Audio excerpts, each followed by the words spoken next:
If you look at the big entitlements, they're really, for the most part, mainly driven by healthcare. That's certainly true of Medicare, and it's true of Medicaid, although a part of Medicaid is long-term nursing home costs, but that's often related to health too. It's really only Social Security that's not really directly associated with health. So what we do about health is very, very important.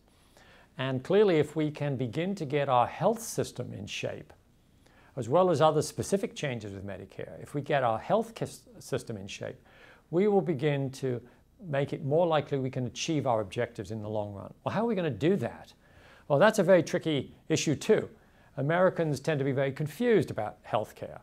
They tend to think that they should be able to go to the doctor or the hospital and get whatever they think they need, and somebody else should pay for the bill somehow. Well, unfortunately, you can't do that, or at least you can't do that without running up enormous debts in the future, which is the problem with Medicare. So what are our options here? Well, I think the main one that we've got to really think about is to place some kind of budget in those aspects of healthcare that are paid for by somebody else in some way. Medicare, for example, we ought to be looking at a budget for Medicare to say, this is our commitment over the next 10 or 20 or 30 years. That's the amount we're going to spend. And we might give that money to healthcare providers like hospitals and doctors and say, here's your budget. Or we might give individuals essentially an account or an insurance policy up to a certain amount. And then that becomes what they have available for healthcare. That would very quickly, in my view, begin to bring down costs in the healthcare area.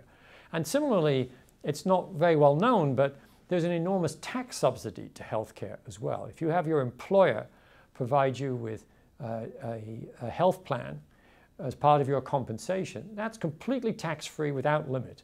And the higher paid you are and the more elaborate that health plan, well then the bigger the tax benefit you actually get. I think it makes sense to put some kind of limit on that tax benefit. We put limits on 401k plan tax benefits or IRA tax benefits. If we put a limit on that, then on the health benefit, well then people could still get enough, but they wouldn't get tax-free assistance and benefits beyond that paid for by somebody else, or in the case of Medicare, and paid for by taxpayers.